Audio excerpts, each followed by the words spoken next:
बंदी छोड़ सतगुरु रामपाल जी परमेश्वर जी की जय हो।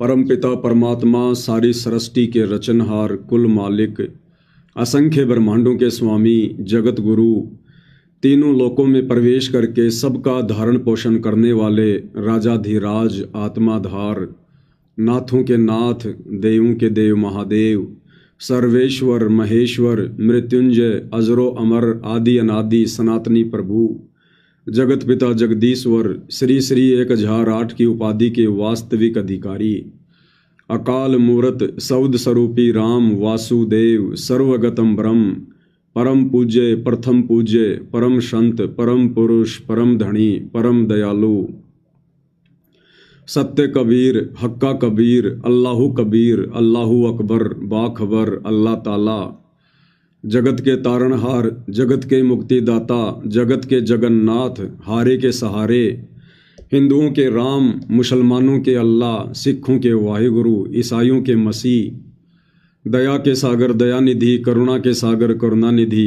स्वयंभू परिभू संकट मोचन कष्ट हरण मंगल करण दुख भंजन अविगत कबीर निर्विकार निर्विषम परमात्मा अलय अलेख सतगुरु आदि अनादि सतगुरु असली मर्यादा पुरुषोत्तम असली राम असली कृष्ण असली घनश्याम असली मुरारी राजाओं के राजा महाराजाओं के महाराजा शहंशाहों के शहंशाह सम्राटों के सम्राट भगवानों के भगवान अल्लाहों के अल्लाह प्रभुओं के प्रभु मसीहाओं के मसीह सच्चे वाहिगुरु बाबाओं के बाबा पीरों के पीर सेठों के सेठ जगत सेठ सावड़सा सेठ सर्वगुण संपन्न अनंत कोटि कलाओं के स्वामी अनंत कोटि ब्रह्मांडों के नायक योगियों में महायोगी ध्यानियों में महाध्यानी सिद्धों में परम सिद्ध ज्ञानियों में तत्वज्ञानी ब्रह्मज्ञानी महाज्ञानी परम ज्ञानी सर्वश्रेष्ठ ज्ञानी विज्ञानी युवा कबीर समर्थ कबीर असमवात अमित ओजा सच्चे रहनुमा करीम अल्लाह सुभान अल्लाह दुनिया के अंतिम पैगंबर 8 सितंबर 1951 से गांव धनाना जिला सोनीपत हरियाणा भारतवर्ष की पावन भूमि पे प्रकट रियल कल की भगवान श्री नारायण साकार हरि श्री बाबा साहेब नूर अनंत परमात्मा सच्चे दरवेश सच्चे बाखबर गरीब निवाज संत श्रोमणी सतगुरु रामपाल जी परमेश्वर जी के चरण कमल में साध संगति से जुड़े हुए देश विदेश से आप और हम सभी सत्सेवक भाई बहनों का अनंत कोटि दंडवत प्रणाम। सत्साई भाई और बहनों, बहुत बड़ी दया बहुत बड़ी मेहर पूज्य गुरुदेव भगवान की परमेश्वर रामपाल जी की, जिनके शुभ आशीर्वाद से विशेष आशीर्वाद से आप और हम सभी साध संगति से जुड़े हुए सत्सेवक भाई बहन ज्ञान को आधार बनाकर हर प्रकार से संघर्ष करते हुए इस मोक्ष मार्ग पर गुरुदेव भगवान के अमर तत्व ज्ञान को आधार बनाकर दृढ़ता के साथ निरंतर दिन प्रतिदिन आगे की ओर ही बढ़ रहे हैं। भाई और बहनों, इस कलयुग की बिचली पीढ़ी में परमेश्वर रामपाल जी की जो विशेष रजा विशेष मेहर छप्पर फाड़ उनके सत्सेवक बच्चों के ऊपर है, आज इस 21 ब्रह्मांड में किसी के ऊपर नहीं है। तो भाई और बहनों, आप और हमने इस रजा को इसी प्रकार से मर्यादाओं में रहकर गुरु को परमेश्वर मानकर अपने हृदय में बैठाकर ज्ञान को आधार बनाकर बरकरार रखना है। भाई और बहनों, पिछले कुछ दिनों से आप सभी को पता है कि पूज्य गुरुदेव भगवान की काल प्रेरित सतलोक आश्रम मैनेजमेंट हरियाणा वालों के द्वारा जो गुरु को मानुष मानते हैं और अपने ही राजनीतिक प्रयासों के चलते उनको बाहर निकालने का सपना देख रहे थे, परमेश्वर ने उनके उन राजनीतिक उन प्रयत्नों पर पानी फेर दिया। कुछ दिन पहले इन्होंने हिसार कोर्ट में याचिका लगाई थी बेल के लिए, जमानत के लिए। तो पूज्य गुरुदेव भगवान ने जज को प्रेरणा करते हुए और आज 25/9/2025 को वो जमानत याचिका रद्द करवा दी। ये कोई सामान्य घटना नहीं है भाइयों और बहनों, क्योंकि इन लोगों ने राजनीतिक प्रयास करके, क्योंकि पिछले 2-3 वर्षों से गुरुदेव भगवान का जो कलयुगी परिवार है, उनके दोनों बेटे हैं, वो किस कदर हरियाणा में बीजेपी सरकार के मुरीद बने हुए हैं। संगत की मर्यादा तोड़वाने से भी पीछे नहीं हट रहे। मुख्यमंत्री की रैली में या प्रधानमंत्री की रैली में तुरंत हरियाणा रोडवेज की बसें बुलाकर आश्रमों में और संगत को बैठा देते हैं भीड़ के रूप में। तो इन लोगों के राजनीतिक प्रयासों के चलते भी पूज्य गुरुदेव भगवान ने जमानत याचिका स्वीकार नहीं की। अन्यथा विचार करो भाइयों और बहनों, हाई कोर्ट ने लगातार 2 मुकदमों में सजा को भी सस्पेंड करते हुए और निचली कोर्ट पर छोड़ दिया कि निचली कोर्ट चाहे तो संत रामपाल जी को जमानत दे सकती है, बेल दे सकती है। और अगर हाई कोर्ट ने आसानी से जमानत दे दी है, अपनी तरफ से हरी झंडी दिखा दी है, सजा को भी सस्पेंड कर दिया है समय से पहले, तो सोचो भाइयों और बहनों, फिर निचली जो अदालत है, डिस्ट्रिक्ट जो कोर्ट है, वो तो बड़ी आसानी से जमानत दे दे, बड़ी आसानी से। और आज हिसार की अदालत ने परम पूज्य परमेश्वर सतगुरु रामपाल जी की जमानत को स्वीकार करना था, लेकिन भाइयों और बहनों, अभी वो ठीक का समय नहीं आया है पूज्य गुरुदेव भगवान के बाहर आने का। इसलिए गुरुदेव ने स्वयं जज में प्रेरणा करते हुए और जमानत याचिका खारिज करवा दी। भाइयों और बहनों, इन आश्रम वालों ने तो सारे प्रयत्न किए। ये आश्रम वाले तो चाह रहे थे कि गुरुजी आ जाएं, गुरुजी आ जाएं। इतने दिनों से संगत को भ्रमित कर रखा है, हम तैयारियों में लगे हुए हैं। कभी धनाना आश्रम में ट्रैक्टर से हल जोतते हुए दिखाते हैं कि गुरुजी आ रहे हैं, तैयारियां चल रही हैं।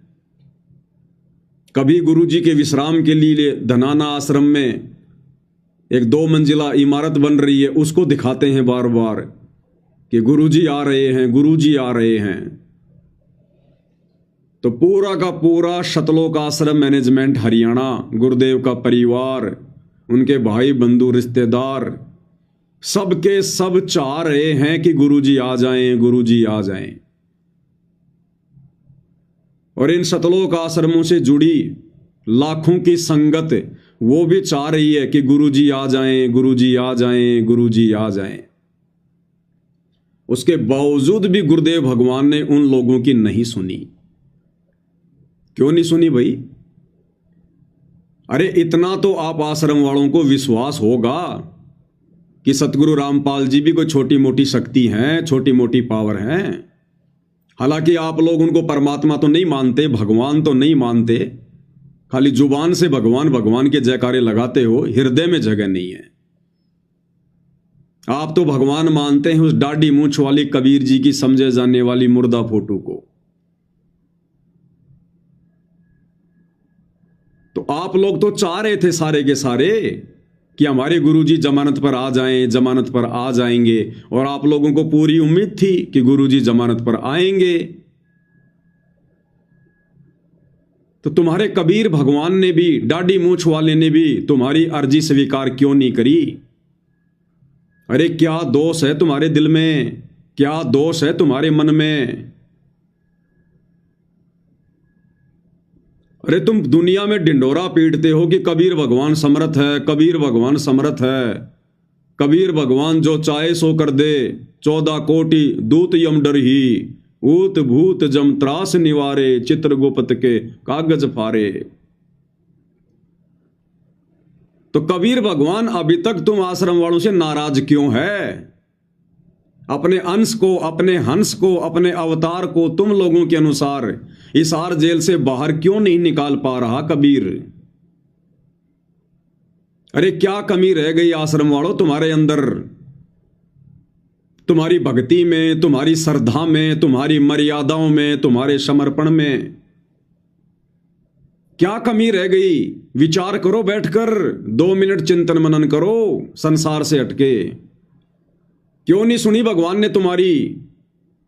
ना तुम्हारे गुरु ने सुनी, ना तुम्हारे भगवान ने सुनी तुम्हारी, जबकि तुम्हारा गुरु समर्थ, तुम्हारा भगवान समर्थ। और जज इतना बड़ा हो गया कि तुम्हारे भगवान के रहते सहते, तुम्हारे गुरु के रहते सहते, और जज ने जमानत कैंसिल कर दी। क्या कमी है तुम्हारे अंदर? वो तो आ सकते हैं ना। अरे सतगुरु जो चावे सो करही, भरम पड़ो मत कोई, सेऊ दड़ पर शीश चढ़ाया पाछे करी रसोई। ये सतगुरु तो वो समर्थ है जो धर्म राय के दरबार में भी आप और हमारा मुकदमा लड़ेगा। भाई कर ले गुरु वकील, मुकदमा भारी है। तो ये तो हो नहीं सकता कि सतगुरु मजबूर होगा, सतगुरु लाचार होगा और जज सतगुरु पर भारी होगा। ये तो हो नहीं सकता। इसका मतलब सतगुरु जानबूझकर नहीं आना चाह रहे। अब क्यों नहीं आना चाह रहे भाई सतगुरु? इसका मतलब संगत में कमी है, संगत के विश्वास में कमी है, संगत की भक्ति में कमी है, संगत की मर्यादाओं में कमी है, जो अभी तक अपने गुरुदेव भगवान को प्रसन्न करने योग्य नहीं बनी है। आप आश्रम वालों से गुरुदेव भगवान प्रसन्न नहीं है, क्योंकि बाहर निकालने का प्रयास तो तुम लोग करवा रहे हो ना, जमानत तो तुम लोग लगवा रहे हो ना। तो भगवान तो आने को तैयार है, अपने बच्चों को गले से लगाने को तैयार है, फिर क्यों नहीं आ रहे? क्योंकि अभी तुम आश्रम वाले भगत नहीं बने।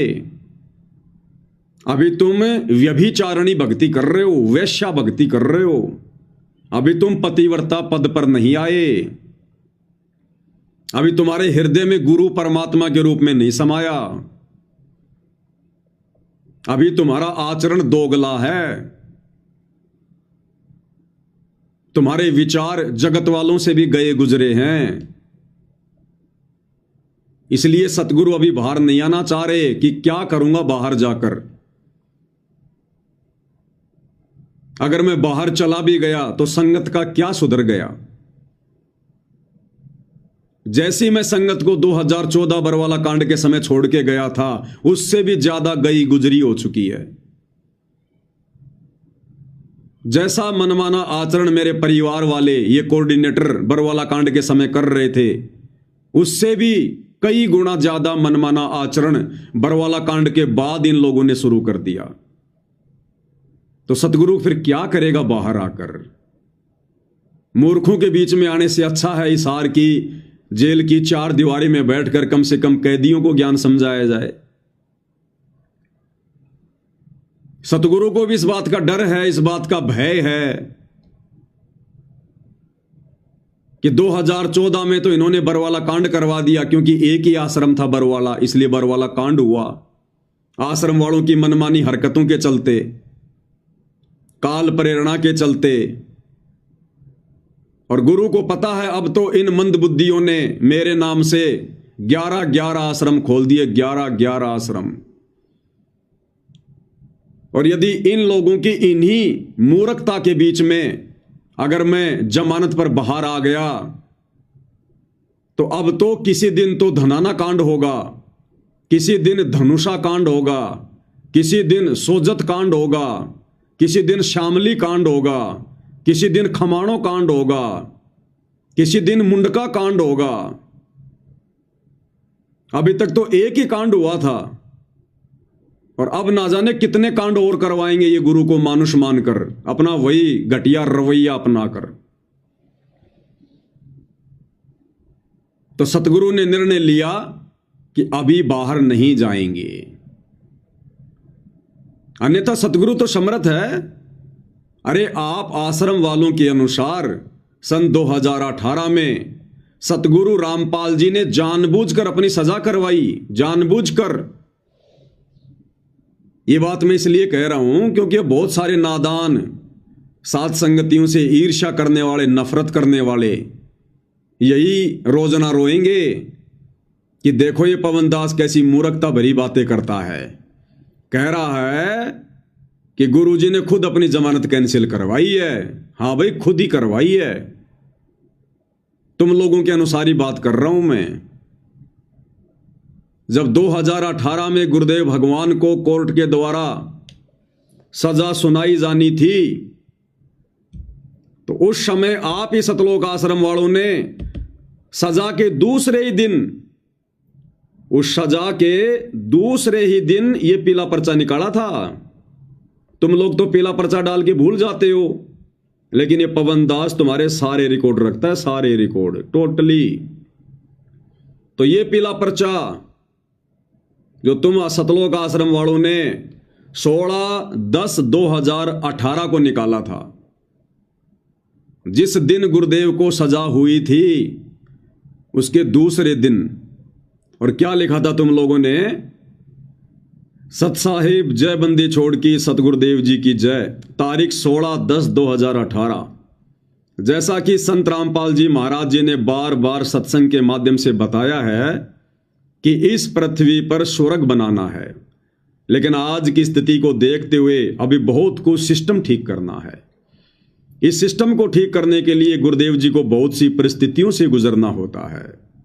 न्यायपालिका को ठीक करना है, इसके लिए भी गुरुदेव जी ही निपट सकते हैं, क्योंकि गरीब जनता को आज न्याय नहीं मिल पाता तो किसी भी भगत ने घबराना नहीं है। आज गुरुदेव जी कोर्ट में आए थे तो वकीलों को गुरुजी ने बोला कि चिंता मत करो, सब कुछ बहुत जल्दी ठीक हो जाएगा। सब भगत मिलकर सेवा करें और सब भगत बढ़ चढ़ कर सेवा करें। किसी ने किसी भगत को दोष नहीं देना है। गुरुदेव जी ने कहा है, शकल खेल हमारे किए, हमसे मिले सो निश्चय जिए। मनोज भगत है जो कि गुरुदेव जी के पास जेल में सेवा करता है। 8 अक्टूबर को गुरुदेव जी ने जेल में भगत मनोज को कहा कि 11 अक्टूबर को केसों का फैसला आने वाला है, लेकिन मेरा यानी गुरुजी का काम अभी पूरा नहीं हुआ, तो अगर फैसले में सजा हो जाए तो मुझे मेरा काम करने का पूरा समय मिल जाएगा। फिर जब 11 अक्टूबर को संत रामपाल जी दोषी करार होकर वापस जेल में आए तो फिर मनोज भगत को जेल में कहा कि अब मैं खुश हूं कि मुझे सजा हो गई। परमात्मा कबीर ने अब मुझे फिर समय दे दिया मेरा काम पूरा करने का। ये सब बातें मनोज भगत ने जेल में अपने परिवार वालों को मिलाई पर बताई। तो ठीक इसी प्रकार आप लोग जो लिख रहे हो इस पीले पर्चे में कि गुरुदेव भगवान ने कहा कि बहुत अच्छा हुआ, मैं बहुत खुश हूं, परमात्मा ने मुझे समय दे दिया, मेरी सजा करवा दी, क्योंकि अभी मेरा काम पूरा नहीं हुआ, अभी तो मुझे न्यायपालिका को ठीक करना है। तो ठीक इसी प्रकार भाई और बहनों, आज 25/9/2025 को सतगुरु रामपाल जी ने खुद जानबूझकर जज में प्रेरणा करके अपनी जमानत कैंसिल करवाई है, क्योंकि अभी सतगुरु रामपाल जी का कार्य पूरा नहीं हुआ है। अभी बाहर संगत ने मूर्खता नहीं छोड़ी है। दुनिया वालों को तो मुक्ति की चिंता नहीं है, आश्रम से जुड़े भगत समाज को भक्ति की चिंता नहीं है, तो अभी सतगुरु का काम पूरा नहीं हुआ। सतगुरु हम जानवरों को इंसान बनता हुआ देखना चाहते थे कि मेरे रहते सहते तो ये भगत नहीं बने, इंसान नहीं बने, कम से कम मेरे जेल जाने के बाद ही थोड़ा बहुत सबक लेंगे, शिक्षा लेंगे, इनको अपनी गलतियों का पछतावा होगा, नाक रगड़ रगड़ के माफी मांगेंगे, आगे गलतियां करने से बचेंगे। लेकिन सब कुछ उसके विपरीत, पहले से बढ़ चढ़ के गलतियां, बढ़ चढ़ के राजनीतियां, बढ़ चढ़ के मनमाना आचरण, बढ़ चढ़ के पाखंड। अब खाओ तुम लड्डू जलेबी आराम से इन आश्रमों में, सतगुरुदेव भगवान नहीं आने वाले। सतगुरुदेव भगवान तो उस विधि से आएंगे जिस विधि से उन्होंने साध संगति के माध्यम से वीडियो बनवा दिए हैं। अभी तो बहुत कुछ होना बाकी है। अभी तो संगत की छटनी चल रही है, फिर संगत की चटनी होगी। विनाशकारी समय नजदीक आ रहा है। देश दुनिया में हाहाकार मचेगी। पूरी दुनिया प्राकृतिक आपदाओं से घिरेगी। तरह तरह की बीमारियां आएंगी। दुनिया को नानी याद आएगी। ये नेता मंत्री ये देश छोड़ छोड़ के भाग खड़े होंगे। पूरे देश में मिलिट्री शासन लागू होगा। और जब ये बड़े बड़े लोग अपनी जान बचाने के लिए सतगुरुदेव भगवान के पास हिसार जेल में जाएंगे, नाक रगड़ेंगे, मिन्नतें करेंगे, उस समय ये परमात्मा फिर बिना किसी चमत्कार के, बिना किसी जमानत के, बिना किसी जजमेंट के हिसार जेल से बाहर आएंगे। आप लोग साथ संगति की वीडियो नहीं देखते क्या? तुम लोगों ने सोचा कि हाई कोर्ट से गुरुजी को हरी झंडी मिल गई, अब हिसार कोर्ट कौन सी बड़ी चीज है, जमानत हो ही जाएगी। और दास ने उसी समय 2 वीडियो बना दिए थे कि अभी गुरुजी नहीं आएंगे। तुम्हारे वकीलों को भी उम्मीद नहीं थी कि यह जमानत कैंसिल हो जाएगी, लेकिन दास ने पहले ही वीडियो बना दिए थे कि तुम कितना ही प्रयास कर लो, तुम्हारे राजनीतिक हथखंडों के माध्यम से ये परमात्मा हिसार जेल से बाहर आकर अपनी हंसी नहीं करवाएगा, अपनी बेइज्जती नहीं करवाएगा, अपने आप को मानो साबित नहीं करवाएगा। ये फाइनल गेम है, फाइनल गेम। ये अपने हिसाब से आएगा। और गुरुदेव भगवान को भली भांति पता है कि सन 1994 से मैंने जो ये बाग लगाया है, भक्ति रूपी बाग, और 2014 के बाद मैंने जो साध संगतियां शुरू की हैं, अपना यथार्थ 13वां कबीर पंथ शुरू किया है, केवल वही आत्माएं मुझे परमात्मा मानती हैं, परमेश्वर मानती हैं। और पिछले 4 युगों से मैं जिस प्रकार के भक्ति भाव अपने भक्तों से चाहता था कि भगत ज्ञान को आधार बनाएं, गुरु को परमात्मा माने, मानुष मानने की गलती ना करें, संसार से मुंह मोड़ लें, मर्यादाओं के लिए संसार से अड़ जाएं, लड़ जाएं प्यार प्रेम से, और एकमात्र टारगेट मोक्ष का बना लें, केवल साध संगतियों में ही वो आत्माएं हैं। और घर घर में परमेश्वर ने वो प्रोसीजर शुरू करवा रखी है, गुरु को परमेश्वर मनवाकर गुरुदेव भगवान की आरती उतारना, गुरुदेव को चवर करना, गुरुदेव को भोग लगाना, एकमात्र उन्हीं का जयकारा लगाना, एकमात्र उन्हीं को दंडवत करना, एकमात्र उन्हीं की फोटो रखना, हर प्रकार से मर्यादाओं में रहना, ज्ञान को आधार बनाना, घर को आश्रम बनाना। तो जो ये बाग 2014 के बाद गुरुदेव भगवान ने लगवाया है, तो क्या गुरुदेव भगवान को इस बात का नहीं पता कि अगर मैं इस समय जमानत पर बाहर आ जाता हूं तो मेरी जमानत कौन करवा रहे हैं? ये आश्रम वाले करवा रहे हैं। और आश्रम वाले मुझे क्या मानते हैं? अपने जैसा जीव, मानुष, मां के गर्भ से जन्म लिया हुआ प्राणी।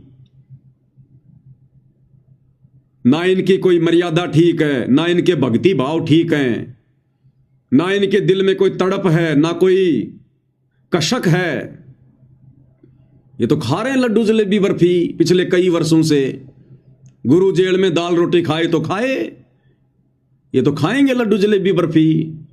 आश्रमों में घूमेंगे फिरेंगे, मनोरंजन करेंगे, कबीर का झोपड़ा देखेंगे, सेल्फियां लेंगे, जुलाहों का कुआं देखेंगे, नकली मिट्टी की गाय बैल बांधेंगे, लहर तारा तालाब बनाएंगे, राजनेताओं से सांठगांठ करेंगे, जगत वालों से यारी दोस्ती रिश्तेदारी निभाएंगे, झूठा भाईचारा निभाएंगे, कदम कदम पे मर्यादा तोड़ेंगे।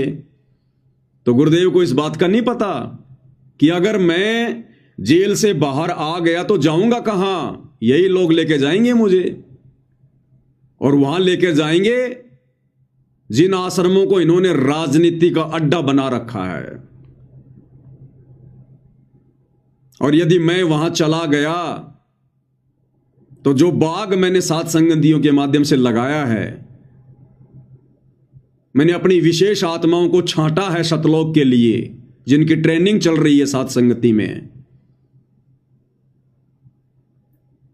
वो आत्माएं भी विचलित हो जाएंगी, डगमग हो जाएंगी, और मेरे 40 लाख वर्षों की मेहनत पानी में मिल जाएगी। सतयुग से लेकर वर्तमान समय की मेहनत है। इसलिए गुरुदेव भगवान ने जमानत कैंसिल करवाई है, जमानत कैंसिल। तो परमेश्वर ने जो भगत तैयार किए हैं ना सतलोक के लिए, साध संगति से जोड़कर, परमात्मा उन आत्माओं को टूटता हुआ नहीं देखना चाहते। और अंतर्यामी परमात्मा को भली भांति पता है कि अगर मैं इनके आश्रमों में चला भी गया तो वो मेरी प्यारी आत्माएं इन आश्रमों में नहीं आएंगी। वो उसी प्रकार से ज्ञान को आधार बनाकर गुरु को शब्द रूप में विराजमान करके अपने घर पर भक्ति करेंगी। इन आश्रमों की तरफ वो झांक कर भी नहीं देखेंगे, झांक कर भी।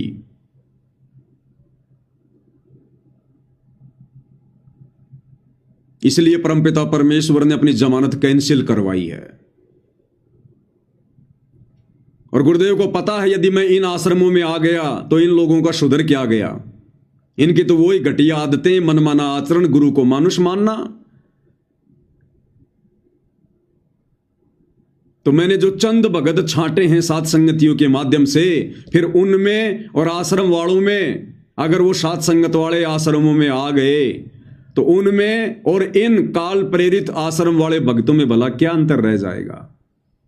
क्योंकि साध संगत वाले अगर आश्रमों में जाएंगे तो आश्रमों के अनुसार ही भक्ति करनी पड़ेगी, फिर से गुरु को मानुष मानना पड़ेगा, फिर से आपने ऑडियो वीडियो से आरतियां करनी पड़ेंगी, इन्हीं की तरह दंडोत करना पड़ेगा। ना गुरु की आरती कर पाओगे, ना गुरु पे चवर कर पाओगे। उस कागज के टुकड़े को कबीर मान के जून के महीने में उसका प्रगट दिवस मनाना पड़ेगा। तो भाई परमात्मा सामान्य जीवों की तरह गलतियां नहीं करता है। बड़ी मुश्किल से परमात्मा ने अपना ये सात संगति रूपी बाग लगाया है, अपनी विशेष दृढ़ आत्माओं को छांटकर अलग किया है। भगवान ऐसी गलती करेगा क्या? कभी नहीं करेगा, कभी भी नहीं करेगा। तो ये परमात्मा उस समय तक नहीं आएगा जिस समय तक, नोट कर लो अगर पेन है जेब में और डायरी है आश्रम वालों, तो ये वचन नोट कर लो जो परमात्मा बुलवा रहे हैं। सतगुरु रामपाल जी भगवान उस समय तक हिसार जेल से बाहर नहीं आएंगे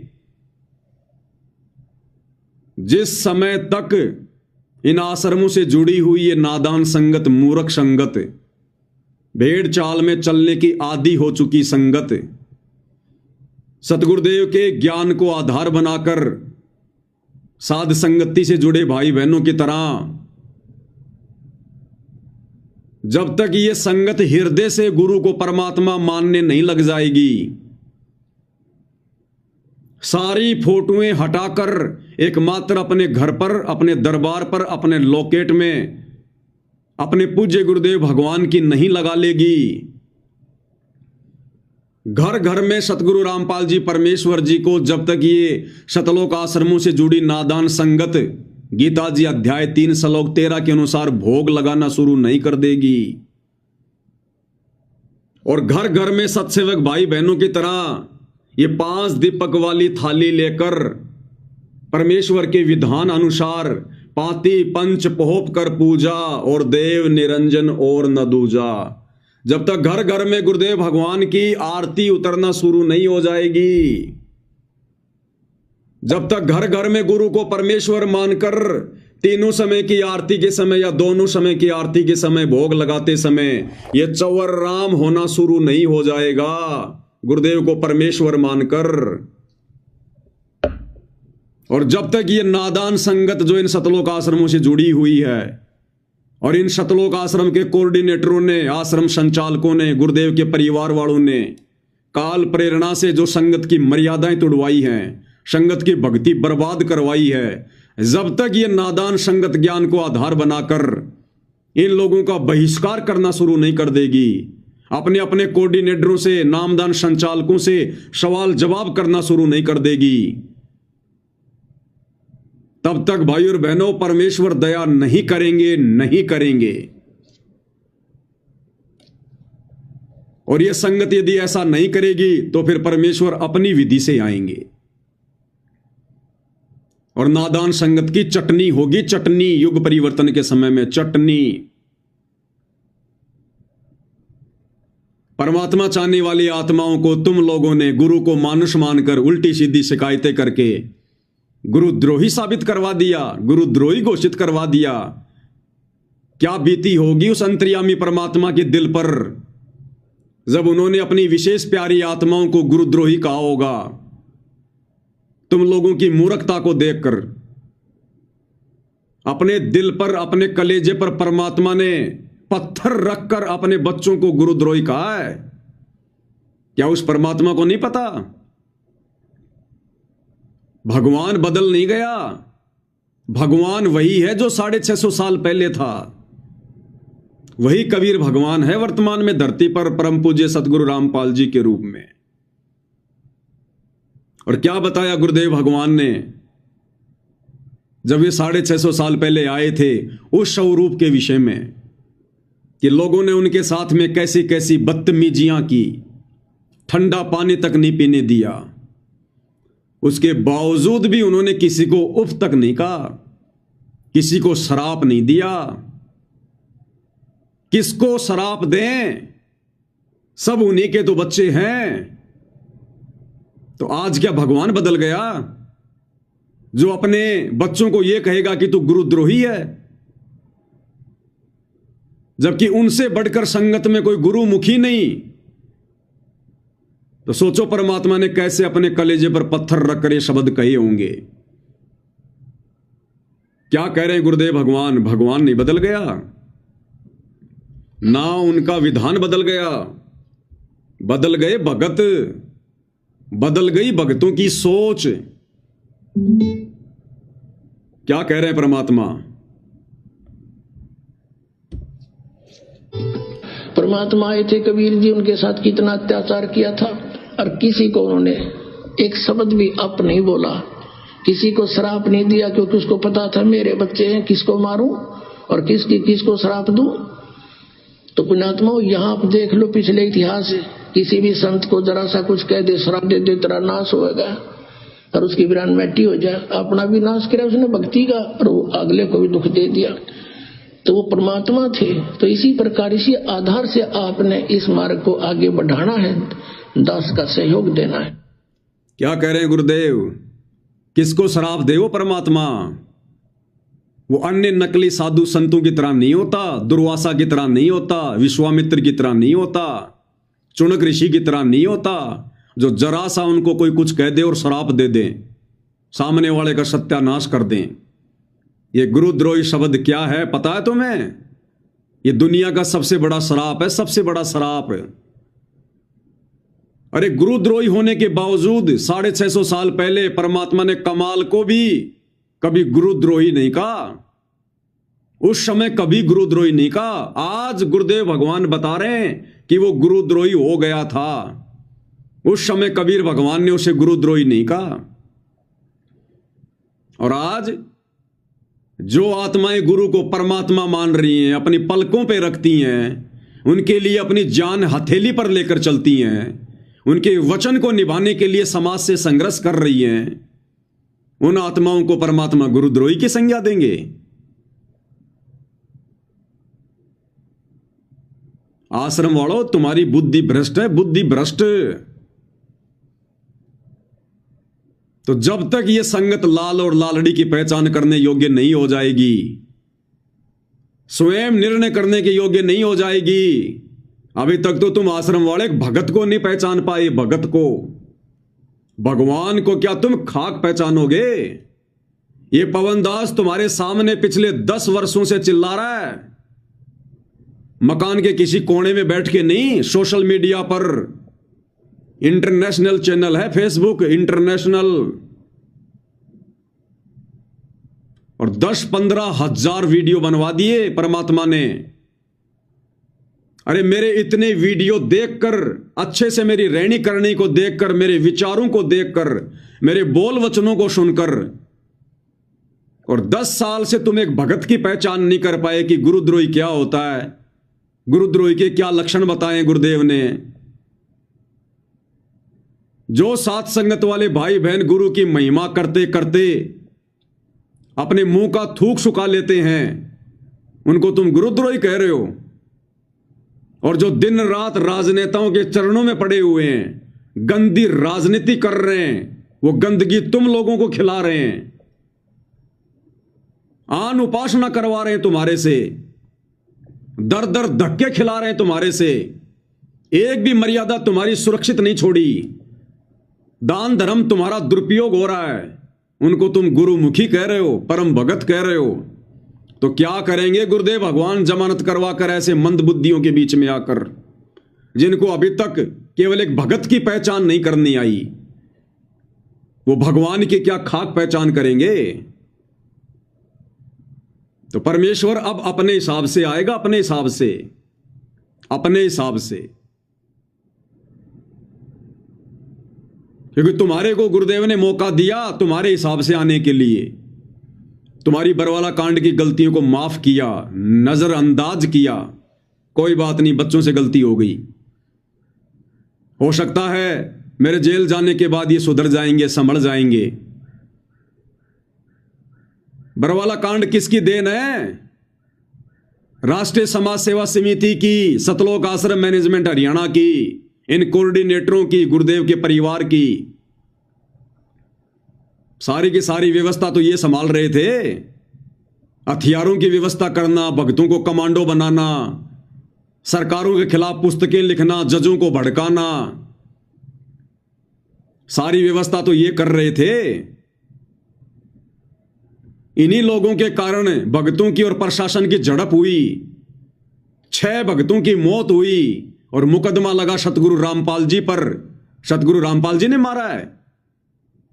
सतगुरु रामपाल जी ने तुम्हें आदेश दिया था कि पुलिस वालों को आश्रम में मत आने दो, या मैं तारीख पर नहीं जाऊंगा, तुम कमांडो बन जाओ, हाथों में हथियार ले लो। अरे जिस भगवान ने पिछले 35 वर्षों से इन हाथों से कुकर्म छुड़वाकर दान करना सिखाया, इन हाथों को सामने वाले के सामने आदीनी से जोड़ना सिखाया, इन हाथों में सुमरणी पकड़ाकर मंत्र करना सिखाया, वो भगवान बरवाला कांड में तुम्हें उस कव्य जैसे काले काले कपड़े पहनाकर, हाथों में 6-6 फुट के डंडे देकर, बंदूकें देकर तुम्हारे को कमांडो बनाएगा, तुम्हें लड़ाकू बनाएगा, तुम्हें गुंडा और मवाली जो है वो बनवाएगा। सारा का सारा षड्यंत्र गुरुदेव के परिवार का, इन हत्याओं का जिम्मेदार गुरुदेव का परिवार, ये कोऑर्डिनेटर, और इनको अपनी गलती का जरा भी इनको मलाल नहीं है। अरे नाक रगड़ के माफी मांग लेनी चाहिए थी, नाक रगड़ रगड़ के, और कोर्ट में जाकर सरेंडर कर देना चाहिए था कि सारी गलती हमारी है, हमारे गुरुदेव का कोई आदेश नहीं था, हमारी बुद्धि भ्रष्ट हो गई थी काल प्रेरणा से, हमारी गलती है, हमें अरेस्ट करो, हमें सजा दो, हमारे गुरुदेव भगवान निर्दोष है, उनको छोड़ दीजिए। ये होता है शिष्य का धर्म। और तुम लोगों ने क्या किया? कोई 8 साल से भगोड़ा बन के घूम रहा है, कोई 10 साल से भगोड़ा बन के घूम रहा है, छुपते फिर रहे हैं दर दर की ठोकर खाते हुए। कब तक छुपोगे? अरे सरकार से तो छुप जाओगे, प्रशासन से तो छुप जाओगे, अपने कर्मों से कैसे छुपोगे? भगवान से कैसे छुपोगे? वो सजा बाकी है, मिलेगी सजा। ये बकवास ज्यादा दिन की नहीं है जो तुम कर रहे हो वर्तमान में, ये पाखंड आडंबर। पाप का घड़ा भर गया तुम्हारा, समय नजदीक है, बच नहीं पाओगे अब। बहुत दिन हो गए तुम्हें काल की गुलामी करते हुए, सतगुरु के दिल पर चोट करते हुए। अब ये परमात्मा, अब ये खरा खरा काम करेगा, खरा खरा काम। ये लास्ट था, लास्ट। अगर तुम्हारा आचरण सुधर जाता, अगर तुम अपनी गलतियों की माफी मांग लेते, और ये जो आश्रम तुमने खोले हैं, यदि इनको राजनीति का और मनोरंजन का अड्डा ना बनाकर अगर भक्ति का इनको सेंटर बना लेते, तो हो सकता है परमात्मा दया कर देते। लेकिन तुम्हारे अंदर तो राग, द्वेष, ईर्ष्या, लड़ाई झगड़ा, भक्तों को तुम जान से मारने का प्रयास करते हो। तुम्हारी शर्म खा गया काल, शर्म। जानवर से भी गए गुजरे हो गए तुम, गुंडे मवालियों से भी गए गुजरे, और उम्मीद कर रहे हो कि सतगुरु हमारे पास आएंगे। अब तुम्हारे रिटायरमेंट होने का समय आ गया, रिटायरमेंट होने का। यह परमात्मा समदृष्टि है। अभी तक तुमने केवल इनका प्यार प्यार देखा, प्यार प्यार। अभी इनका जो रिजल्ट आएगा, इनका जो जजमेंट आएगा, वो देखना। हल्के में ले लिया सतगुरु को, हल्के में। वेदों में लिखा है कि वो परमात्मा जब पृथ्वी पर आता है, मनुष्य के बच्चे के रूप में प्रकट होता है, एक सामान्य व्यक्ति की भूमिका करता है, लीला करता है, मित्र की तरह व्यवहार करता है, और मित्र की तरह व्यवहार करने के चलते उसके आसपास रहने वाले उसको अपना मित्र मान लेते हैं, अपने जैसा मानुष मान लेते हैं, और गलतियों पर गलतियां करते हैं। तो तुमने हल्के में ले लिया सतगुरु को। ये वही परमात्मा है जिसने त्रेता युग में हिरण्याकुश की छाती फाड़ी थी, जिसने त्रेता में रावण की नाभि में तीर मार के उसको मौत की नींद सुलाया था, द्वापर में कंस का वध किया था, और समय समय पर श्रृंगार करता रहता है यह परमात्मा। अभी तक तुमने केवल इनका सौम्य रूप देखा, सौम्य रूप, सादा रूप, सरल रूप। क्योंकि जब जब यह परमात्मा धरती पर तत्वदर्शी संत की भूमिका में आता है, एक संत की भूमिका में आता है, उस समय यह परमात्मा संत के अनुसार ही व्यवहार करता है। अन्यथा उनके फॉलोवर भी वैसा व्यवहार करेंगे जैसा वो संत करेगा। तो वर्तमान में परमात्मा जिस संत की भूमिका में है कि संत ना छोड़े संतता, चाहे कोटिक मिलो असंत, चाहे कितने दुष्ट व्यक्ति क्यों ना टकराओ उनसे, काल प्रेरणा से कितने लोग भक्ति का स्वांग करके उनके पास रह के उनको दुखी क्यों ना करें, परेशान क्यों ना करें, उनके मार्ग में बाधा उत्पन्न क्यों ना करें, उनके मिशन में गंदगी क्यों ना फैलाएं, ये परमात्मा अंततः संतता ही दिखाएगा। लेकिन इनका विधान है कि राम किसी को मारे नहीं, मारे तो हत्यारे राम अपने आप ही मर जाएंगे कर कर खोटे काम। तो भैया जो खोटे काम तुम लोगों ने कर डाले हैं बरवाला कांड से पहले और बरवाला कांड के बाद, उन खोटे कर्मों की सजा निर्धारित हो चुकी है।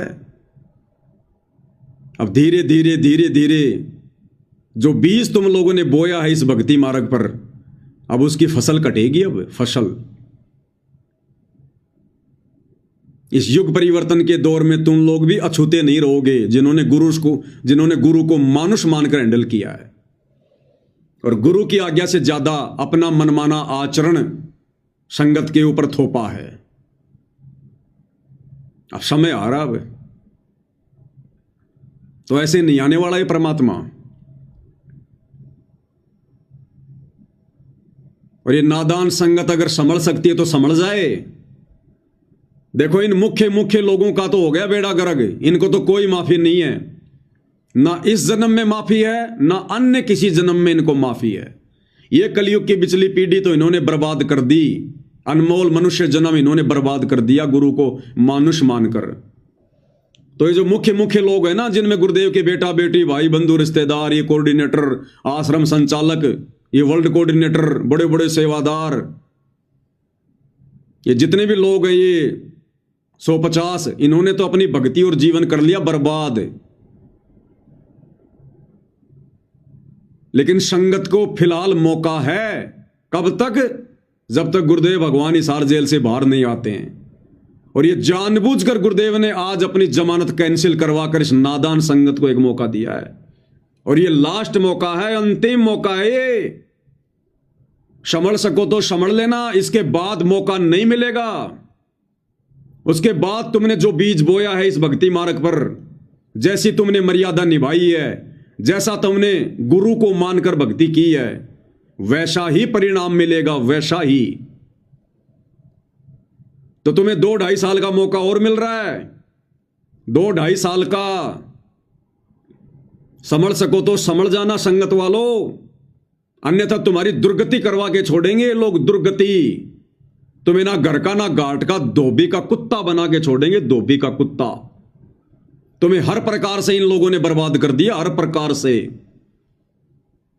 तुम्हारी भक्ति इन्होंने बर्बाद करवा दी, मर्यादा इन्होंने खंडित करवा दी, दान का इन्होंने दुरुपयोग करवा दिया। तुम्हें दर दर का भिखारी बना के छोड़ दिया, दर दर का भिखारी। तुम्हारे पास भक्ति की छींट भी नहीं है, मर्यादा सबकी खंडित है, गुरु जी का आशीर्वाद नहीं है। ये थोड़ी बहुत बैटरी जो तुमने चार्ज कर रखी है, थोड़े बहुत दिन मर्यादा में रह के भक्ति करके, कब तक चलेगी? गुरु के मार्ग में अंधे होकर चलने वालों की बैटरी भी जल्दी डिस्चार्ज होती है। तो दास तो भैया निवेदन कर सकता है, प्रार्थना कर सकता है, विनती कर सकता है। ये दास आज जो वचन बोल रहा है ना, ये तुम्हें कड़वे लग रहे होंगे, लेकिन परमात्मा कहते हैं जेता मीठा बोल ही तेता संत ना होए, और खरी खरी बाता कहे संत कहावे सोए। ये मीठी मीठी गोलियां खिलाकर अपना स्वार्थ सिद्ध करना, ये सतलोक आश्रम मैनेजमेंट वालों का धर्म है, सत्सेवकों का नहीं है। यहां जो बातें कहते हैं खरी खरी कहते हैं, चाहे साध संगति वाले हो, चाहे सतलोक आश्रम वाले हो। हमें तुम्हारे से कोई स्वार्थ नहीं है। इस दास ने कोई संत नहीं बनना, कोई बाबा नहीं बनना, कोई आश्रम नहीं खोलना। ये दास किसी के आराम के टुकड़ों पे नहीं पड़ता, किसी के दान धर्म पे नहीं पड़ता। ये दास केवल अपनी जिम्मेदारी निभा रहा है गुरु की गैर हाजिरी में, अपनी सेवा। और जो भी है खरी खरी कहेंगे, और खरी खरी कहते आए हैं, उसके लिए जेल भी जाना पड़ा, झूठे मुकदमे भी झेल रहे हैं, मार पिटाई भी खाई है, और आगे भी नौबत आई तो सहन करेंगे। लेकिन सतगुरु ने जिस मार्ग पर चलना सिखा दिया उसी पर चलेंगे, क्योंकि रेलगाड़ी या तो चलती नहीं, और चलती है तो पटरी पे चलती है। रेलगाड़ी के लिए तुम जितनी मर्जी जीटी रोड बना दो, नहीं चलेगी जब तक उसको पटरी नहीं मिलेगी। तो सत्सेवक भाई बहन अगर चलेंगे तो अपने गुरु के वचन पर चलेंगे, मर्यादाओं पर ही चलेंगे, अन्यथा पैर रोप के वहीं खड़े हो जाएंगे। दो नाव की सवारी करने का शौक नहीं है हमारे को, तुम आश्रम वालों की तरह आंख बंद करके भेड़ चाल में चलने का ये फॉर्मूला गुरुदेव ने हमें नहीं बताया। तो लास्ट एंड फाइनल तुम लोगों को चेतावनी है, ये लास्ट एंड फाइनल। सुधर जाओ, संभल जाओ। इन काल प्रेरित सतलोक आश्रम वालों का जितना जल्दी साथ छोड़ दोगे तुम्हारे हित में, तुम्हारे भले में। अन्यथा तुम्हारे द्वारा दिया गया दान आने वाले समय में तुम्हारे शरीर पर कांटों की तरह चुभेगा, कांटों की तरह। अकाल मौत, घर घर में झगड़ा, लड़ाई, राग द्वेष, हॉस्पिटलों में सड़ोगे, हॉस्पिटलों में। ये तुम्हें परमात्मा का विधान बता रहा हूं, कोई शराब नहीं दे रहा। मेरी औकात नहीं है किसी को शराब देने की, और ना मैं इतना मूर्ख हूं जो अपनी भक्ति बर्बाद करूंगा 2 कोटि के जीवों को शराब देके। तुम्हें शराब देके मुझे क्या मिलेगा? तुम्हें भगवान का विधान बता रहा हूं कि जो अपने गुरु जी को खून के आंसू रुलाते हैं, अपनी उल्टी हरकतों के चलते, मनमाने आचरण के चलते, पाखंड के चलते, भेड़ चाल के चलते, जिन बातन से गुरु दुख पावे उन बातों को दूर भगावे।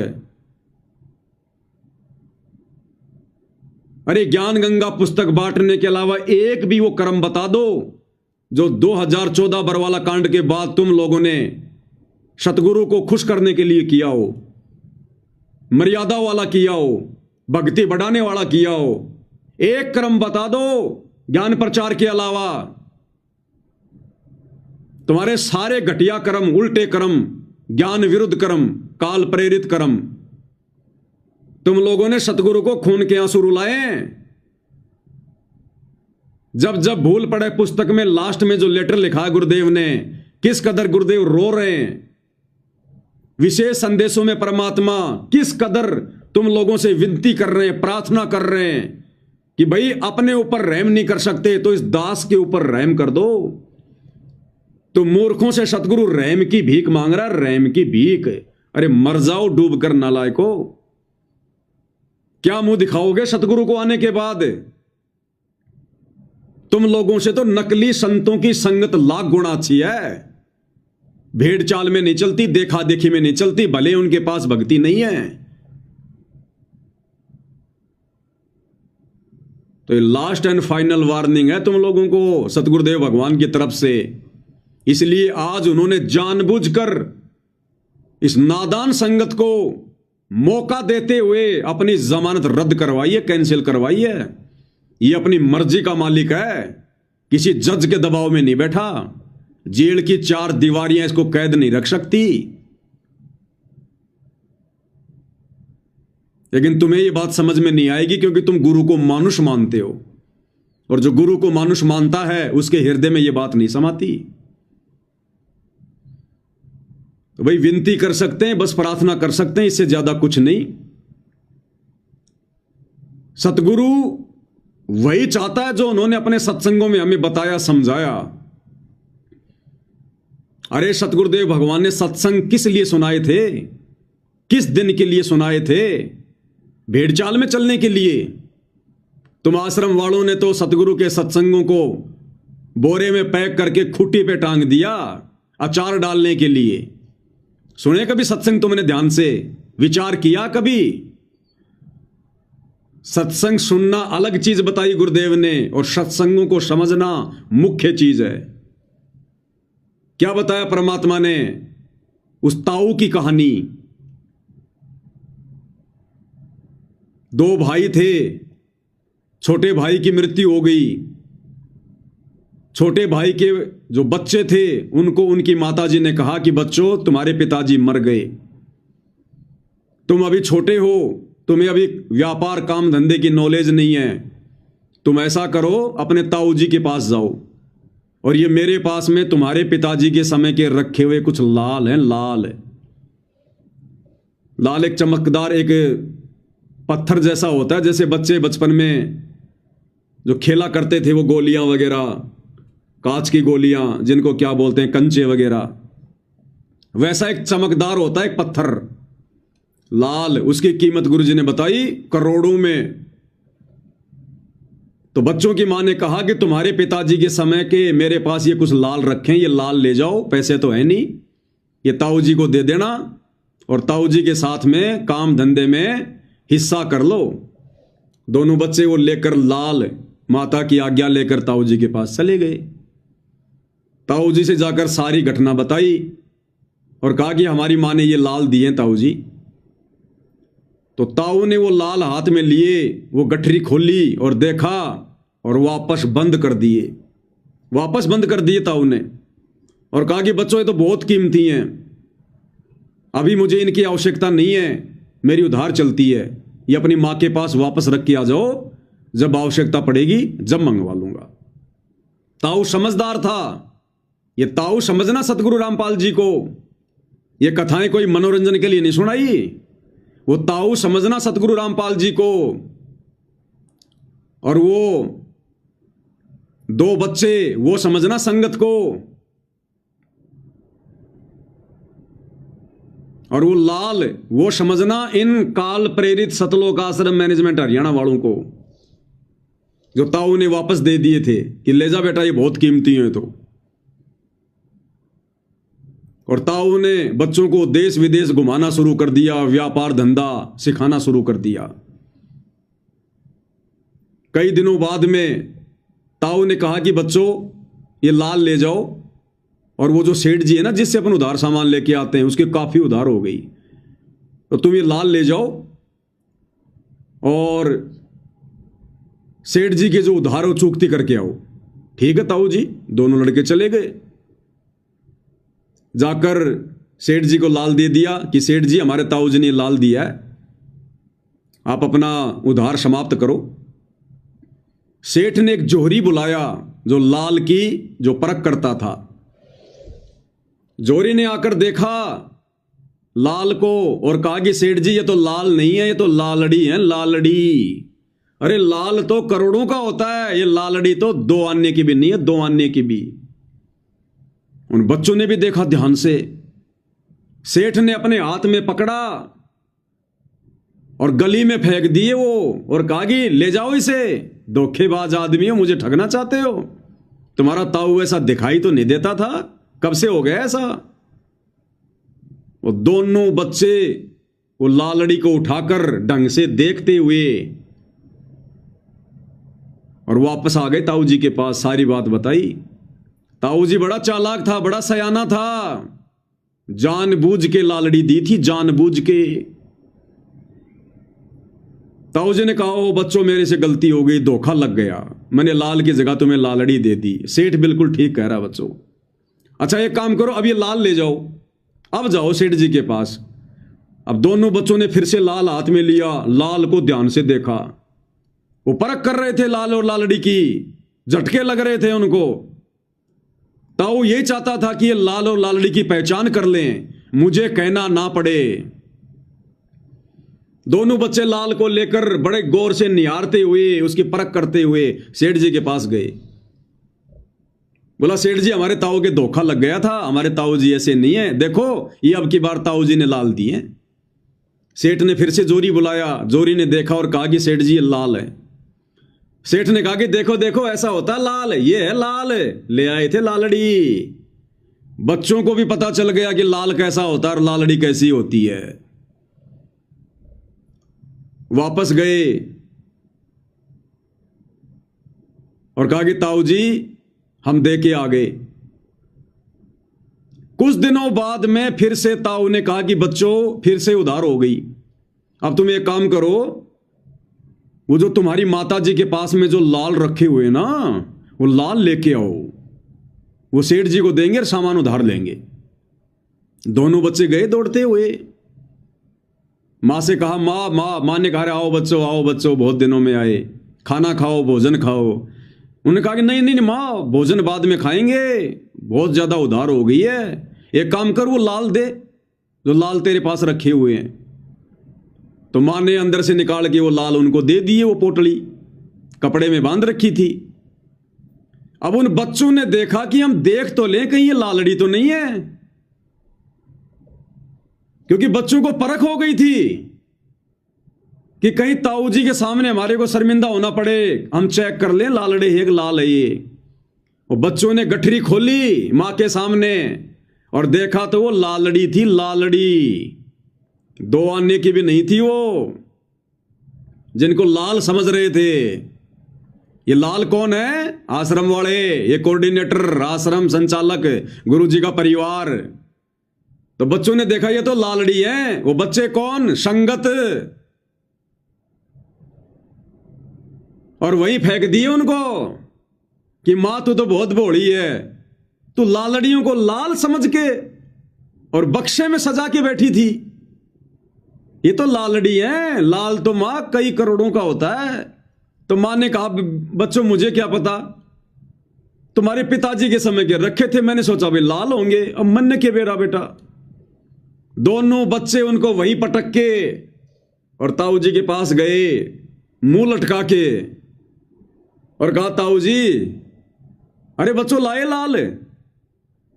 मायूस होकर बोले ताऊ जी हमारी मां बहुत भोली है। ताऊ जी वो लाल नहीं थे, वो तो लालड़ी थी, लालड़ी। तो ताऊ ने कहा कि बच्चों ये उस दिन भी लालड़ी थी जिस दिन तुम मेरे पास लेके आए थे शुरू में, ये उस दिन भी लालड़ी थी। अगर मैं कह देता उस दिन कि ये लाल नहीं, ये लालड़ी है, अगर गुरुजी कह दे संगत को कि ये मेरा परिवार भगत नहीं है, ये तो काल के दूत हैं, मेरे मार्ग को बर्बाद करने के लिए काल प्रेरणा से भगत बनने का ढोंग कर रहे हैं। अगर ताऊ कह देता कि बच्चों ये लाल नहीं, लालड़ी,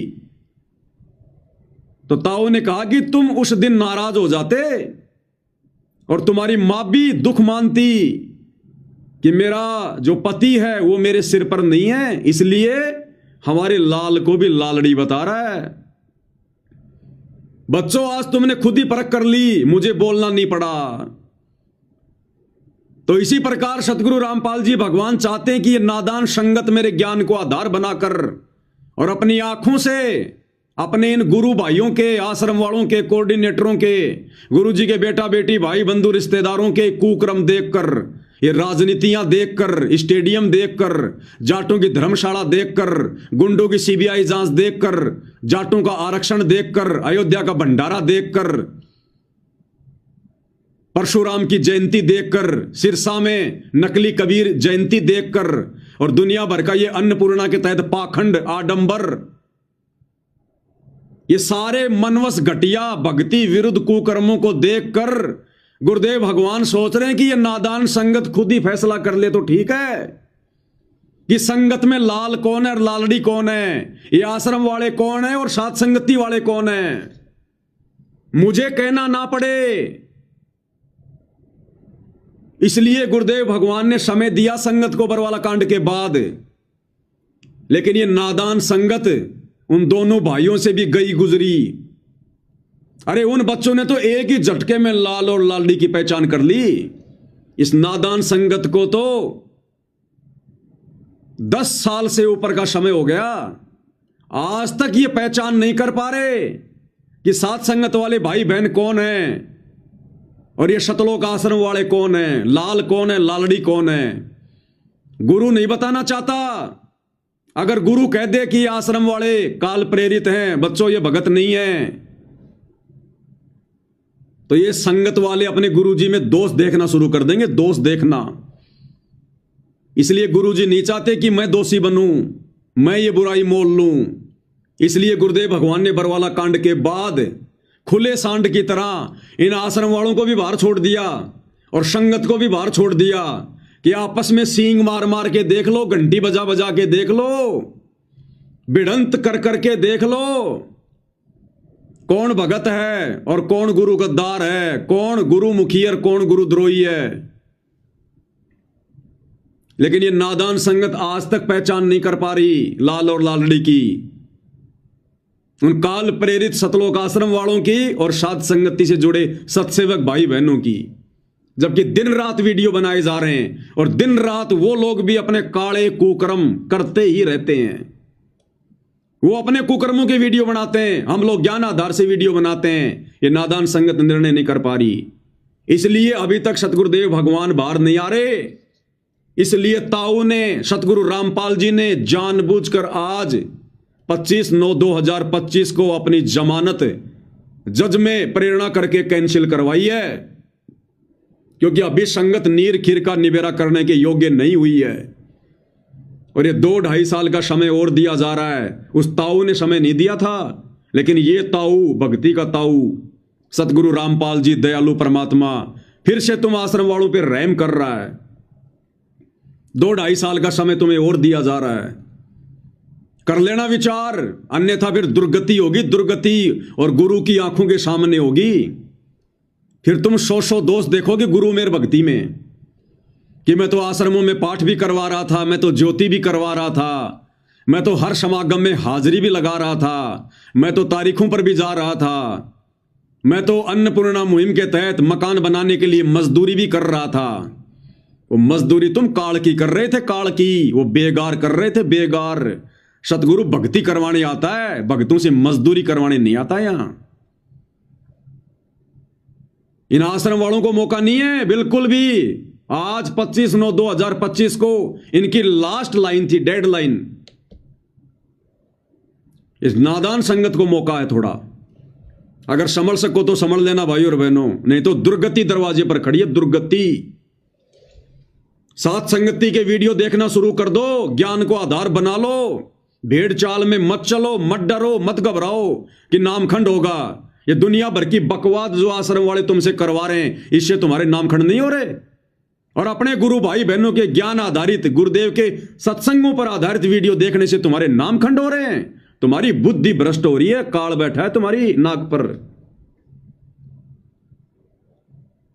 तो हाथ जोड़ के विनती कर सकते हैं, प्रार्थना कर सकते हैं, क्योंकि हम सत्सेवक, तुम आश्रम वाले नादान भाई बहनों को अपना सगे भाई बहन से भी ज्यादा बढ़ के मानते हैं। ये आश्रम वाले नहीं मानते, सिवाय तुम्हें भेड़ बकरियों के अलावा, एक मजदूर के अलावा। इसलिए निस्वार्थ भाव से, क्योंकि तुम हमें कोई ज्योति का पैसा नहीं दे रहे, कोई पाठ का पैसा नहीं दे रहे, 10वें अंश का पैसा नहीं दे रहे, और ना हमारे को तुम्हारी भीख चाहिए, उसके बावजूद भी हम तुम लोगों को समझाने के लिए वीडियो बनाते हैं, तुम लोगों को समझाने के लिए जेल जा रहे हैं, मुकदमे झेल रहे हैं, मार पिटाई झेल रहे हैं, गालियां झेल रहे हैं इन आश्रम वालों की, और फिर भी तुम्हारी आंखें बंद है, तुम पहचान नहीं कर पा रहे सतगुरु का असली मार्ग, असली मिशन कहां से चल रहा है। गुरुद्रोही कौन है, गुरुमुखी कौन है। सतगुरु तो लाख बार कहेगा परीक्षा चल रही है, जैसी जेल में जाकर प्रार्थना करोगे वैसा ही जवाब देगा। बाहर संगत है, बाहर ये पवनदास है, और वीडियो बन रहे दिन रात। तुम्हारी आंखें फूटी पड़ी हैं क्या? अब क्या सतगुरु तुम्हारी आंखों में सूरमा डालेगा क्या? तब जाके तुम्हें दिखाई देगा।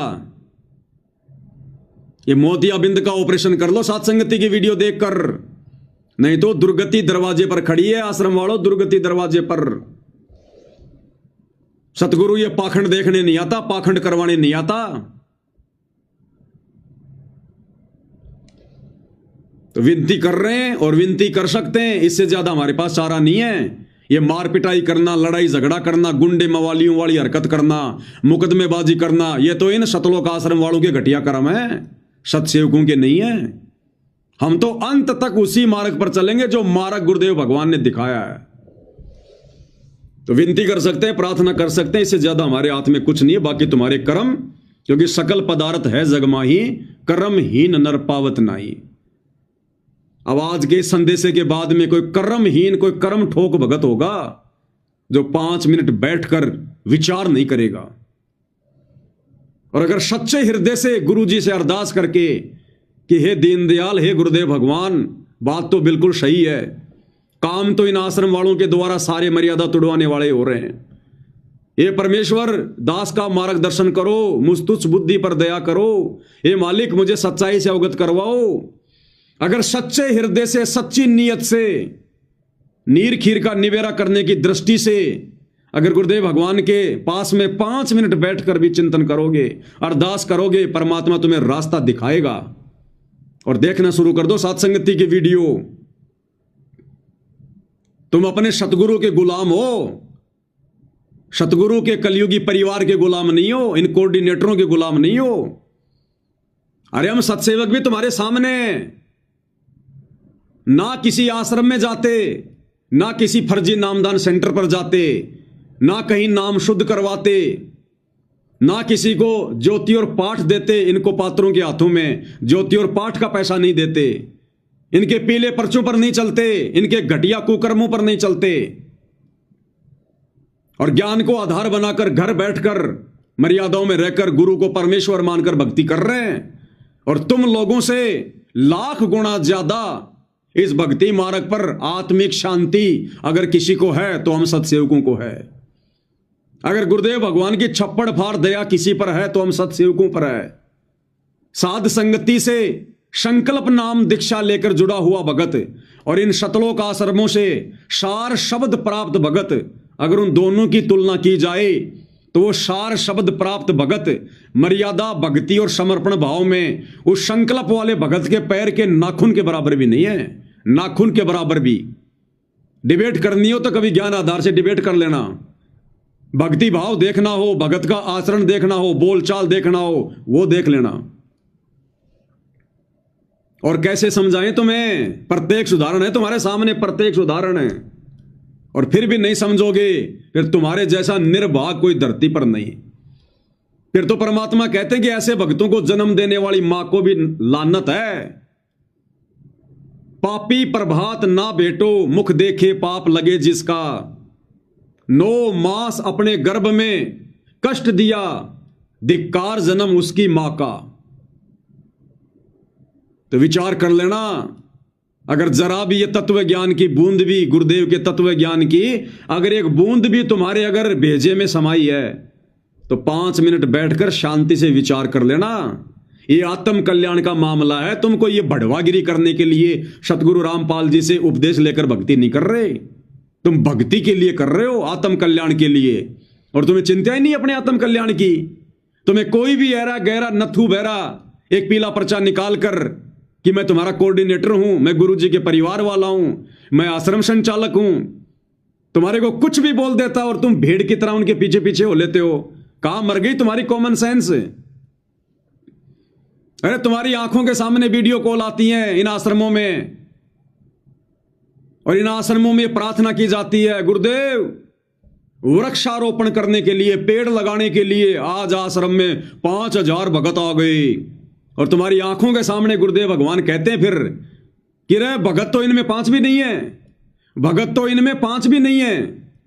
राजस्थान के सोजत आश्रम में जब इस प्रकार की प्रार्थना की गई कि गुरुजी पेड़ लगाने के लिए, वृक्षारोपण करने के लिए 5000 भगत आ गए, तो गुरुदेव ने कहा कि इनमें भगत तो 5 भी नहीं है। अरे कौन से ज्ञान में है ये? पेड़ लगाने के लिए तुम इकट्ठे हो रहे हो। ये भक्ति रूपी पेड़ लगाओ, भक्ति रूपी पेड़। ये बाकी पेड़ लगाने के लिए दुनिया बहुत है, और लगाना तो जाकर अपने खेत में लगा दो। आश्रमों में जमा होकर ड्रामा करने की क्या जरूरत है तुम्हें दुनिया वालों की तरह? तो भाई और बहनों विचार कर लेना, ये मौका नहीं मिलेगा। ये लास्ट एंड फाइनल मौका है गुरुदेव की तरफ से। संगत को, गुरुदेव के परिवार का मौका खत्म। अब तो जैसे इनके संस्कार, जैसी इनकी भक्ति, जैसे इनके ये कर्म, अब तो उसके अनुसार ही इनको परिणाम मिलेंगे। ये संगत पे परमात्मा फिर भी दया कर रहे हैं 2-2.5 साल के लिए। जितना जल्दी हो सके गुरु को परमात्मा मानकर, साथ संगति की वीडियो देखकर, ज्ञान को आधार बनाकर, अपने पूज्य गुरुदेव भगवान को अपना इष्ट मानकर, अपना आराध्य देव मानकर आरती करके उनको रिझाना शुरू कर दो, प्रसन्न करना शुरू कर दो। चवर करो श्रद्धा से गुरुदेव के ऊपर, चवर परमेश्वर मानकर, परमात्मा मानकर भोग लगाओ, भोग। भिखारी नहीं हो तुम। परमात्मा ने तुम्हारे कोई कमी छोड़ रखी है क्या, जो एक पाप का अन्न खा रहे हो बिना भोग लगाए? उस अन्नदेव की आरती से बात नहीं बनेगी, भोग की आरती करनी पड़ेगी जो नित्य नियम पुस्तक में लिखी हुई है। आज लग्या साहिब को भोग दीन के टुकड़े पानी का, तब तुम्हारे पाप भस्म होंगे, तुम्हें सद्बुद्धि आएगी। तो विचार कर लेना भाई और बहनों, विचार कर लेना, नहीं रोग आने वाले समय में। अरे तुम्हें तो खुश होना चाहिए, अपने गुरुदेव का 100 बार शुक्रिया अदा करना चाहिए कि हे गुरुदेव, आपने हम गधों को समझाने के लिए आपने कैसे इस पवन दास को सद्बुद्धि दे के खड़ा कर दिया। ये परमात्मा, हम तो जेरे कुएं में पड़े हुए थे, हम तो आपके ज्ञान की छींट के आसपास भी नहीं थे। इस आपकी आत्मा ने आपके आशीर्वाद से वीडियो बना बना के हमें जगा दिया, हमें भक्ति मार्ग पर भगत बना दिया, हमें मर्यादित भगत बना दिया। तुम्हें तो शुक्रिया अदा करना चाहिए, और तुम कर रहे हो नफरत, तुम कर रहे हो ईर्ष्या। तो परमेश्वर की आत्माओं के साथ ईर्ष्या करने वाले को क्या प्रसाद मिलेगा? ये तो तुम्हारे ये कर्म डिसाइड करेंगे फिर आने वाले समय में। तो भाई और बहनों, आज पूज्य गुरुदेव भगवान की उस रद्द हो चुकी जमानत को लेकर दास को गुरुदेव ने प्रेरणा की। दास ने अपने विचार ज्ञान आधार से आप जियों के समक्ष प्रस्तुत कर दिए हैं। समय समय पर करता रहूंगा जब तक गुरुदेव भगवान दास के साथ में है, गुरुदेव का आशीर्वाद जब तक दास के साथ में है। अंत में पूज्य गुरुदेव भगवान की एक शब्द के साथ में महिमा करेंगे। बंदी छोड़ सतगुरु रामपाल जी परमेश्वर जी की जय हो। भक्ति दान गुरु दीजियो देवन के देवा हो। भक्ति दान गुरु दीजियो देवन के देवा हो। जन्म पाया भूलो नहीं करहूँ पद सेवा हो। जन्म पाया भूलो नहीं करहूँ पद सेवा हो। अरे आश्रम वालों, नाम दीक्षा लेने के बाद कभी जिंदगी में इस शब्द को शांति से घर पर दरबार में परमात्मा के चरणों में बैठकर कभी आत्मिक भाव से गाया है क्या? अरदास की है कभी तुमने परमात्मा से? सत्सेवक भाई बहन सुबह और शाम की आरती के बाद रोजाना ये शब्द परमात्मा के दरबार में खड़े होकर सह परिवार गाते हैं, अपने भगवान की आरती करते हुए थाली हाथ में लेकर, और भीख मांगते हैं भगवान से कि परमात्मा भक्ति भाव दो, श्रद्धा दो, मालिक हम तो भिखारी है आपके। भीख मांगनी पड़ेगी, अहंकार से बात नहीं बनेगी। भक्ति दान गुरु दीजियो देवन के देवा हो, भक्ति दान गुरु दीजियो देवन के देवा हो। जन्म पाया भूलूं नहीं, करहूं पद सेवा हो। जन्म पाया भूलूं नहीं, करहूं पद सेवा हो। तीर्थ व्रत मैं नहीं करूं ना मंदिर पूजा हो, तीर्थ व्रत मैं नहीं करूं ना मंदिर पूजा हो। मनसा वाचा कर्मणा मोहे और न दूजा हो, मनसा वाचा कर्मणा मोहे और न दूजा हो। भक्ति दान गुरु दीजियो देवन के देवा हो, भक्ति दान गुरु दीजियो देवन के देवा हो। जन्म पाया भूलों नहीं, करहूं पद सेवा हो।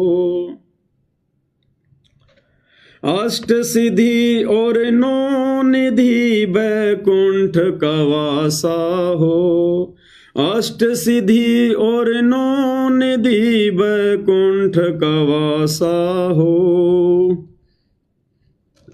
सो मैं तुमसे न मांगता सब थोथरी आशा हो, सो मैं तुमसे न मांगता सब थोथरी आशा हो। भक्ति दान गुरु दीजियो देवन के देवा हो, भक्ति दान गुरु दीजियो देवन के देवा हो। जन्म पाया भूलूं नहीं, करहूं पद सेवा हो। जन्म पाया भूलूं नहीं, करहूं पद सेवा हो। सुख संपत्ति परिवार धन और सुंदर नारी हो, सुख संपत्ति परिवार धन और सुंदर नारी हो। सपन में इच्छा नहीं करूं गुरु आण तुम्हारी हो, सपन में इच्छा नहीं करूं गुरु आण तुम्हारी हो। भक्ति दान गुरु दीजियो देवन के देवा हो, भक्ति दान गुरु दीजियो देवन के देवा हो।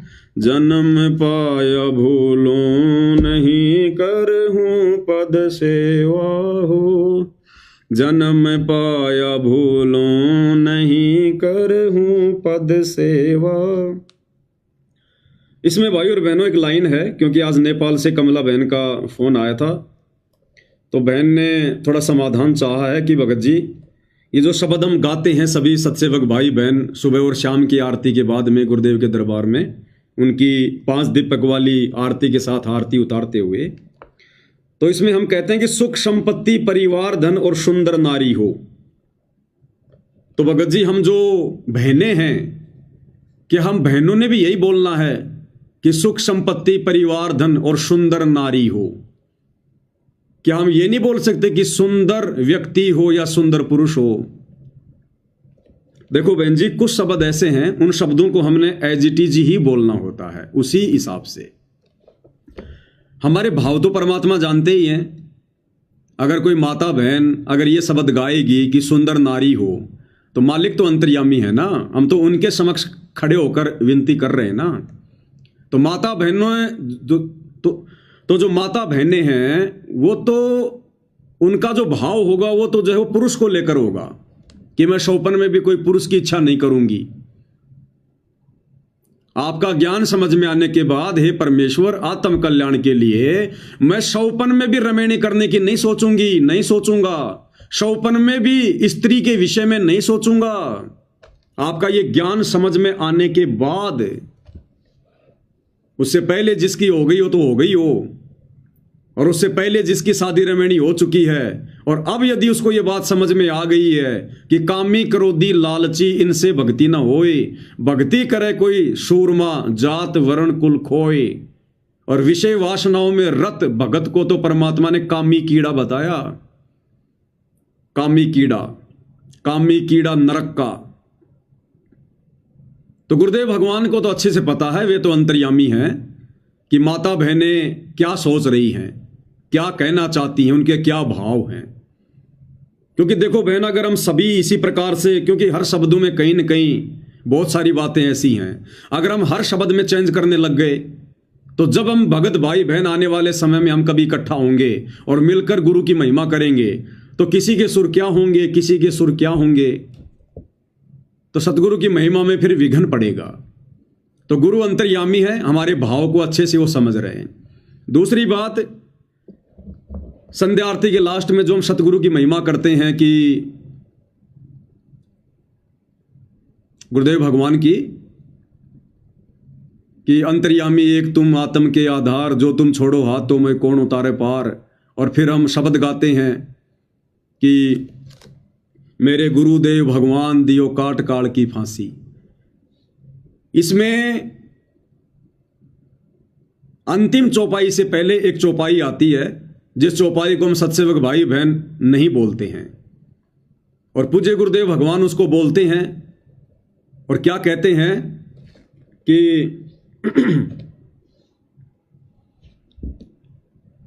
उसमें परमात्मा कहते हैं कि तुम्हें कहाँ ढूंढ के लाऊं, मैं तड़प तड़प रह जाऊं। तुम्हें कहाँ ढूंढ के लाऊं, मैं तड़प तड़प रह जाऊं। आप गए अमर अस्थान अस्थान, दई छोड़ तड़पती दासी।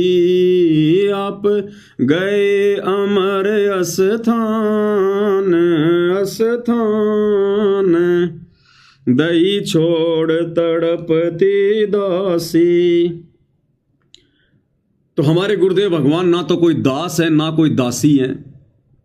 और सांसारिक तौर पर देखें तो गुरुदेव भगवान स्त्री नहीं है, गुरुदेव भगवान तो एक पुरुष की भूमिका में है। और फिर भी गुरुदेव इस शब्द के लास्ट में अपने आप को दासी कहकर संबोधित कर रहे हैं। आप गए अमर अस्थान, दई छोड़ तड़पती दासी। अब कोई कहे कि गुरुदेव भगवान ने तो दास बोलना चाहिए, दासी क्यों बोल रहे हैं? क्योंकि यहां पर आत्मा की तरफ से संबोधन किया जाता है। आत्मा की तरफ से हमें सिखा रहे हैं गुरुदेव भगवान कि हमने आत्मा से आरती करनी है। और आत्मा ना कोई स्त्री होती है ना कोई पुरुष होती है। आत्मा तो गुरुदेव ने बताया वो तो पुल्लिंग है, पुल्लिंग। तो इसी प्रकार माता बहनें जो शब्द गाती हैं कि सुख संपत्ति परिवार धन और सुंदर नारी हो, सपने में इच्छा नहीं करूं गुरुआन तुम्हारी हो, तो माता बहनों ने वहां पर नारी शब्द का ही प्रयोग जो है वो करना है। और गुरुदेव भगवान ये वाणी इसलिए बोलते हैं भाई और बहनों, क्योंकि गुरुदेव भगवान ने 12वें पंथ में आकर और एक मुंह बोला गुरु धारण किया था। तो 12वें पंथ की जो आत्मा है, गुरुदेव ने उसके अनुसार ही भूमिका करनी है। और 12 पंथों में कभी भी गुरु को परमात्मा नहीं माना, किसी ने ना माना जाता है। इसलिए गुरुदेव भगवान ने कहा है, अपने मुंह बोले गुरुदेव भगवान की स्तुति करते हुए, क्या कहा है कि तुम्हें कहां ढूंढ के ले आऊं, मैं तड़प तड़प रह जाऊं। अब भाई अगर गुरु भगवान है, गुरु अगर परमात्मा है, तो परमात्मा को ढूंढने की क्या जरूरत है? परमात्मा को ढूंढने की कहां जरूरत है? और भगत ने ये तत्व ज्ञान होने के बाद में फिर भगत ने तड़पने की क्या जरूरत है? कल को गुरुदेव भगवान यहां से जाएंगे, सतलोक वापस जाएंगे, तो हम तड़पेंगे? फिर धिक्कार हमारे ज्ञान को। इसका मतलब हमें ज्ञान ही पूरा नहीं हुआ, जो हम ये सोचकर हम तड़प रहे हैं, चिंतित हो रहे हैं कि गुरु जी गए, अब हम मेरा मोक्ष कैसे होगा।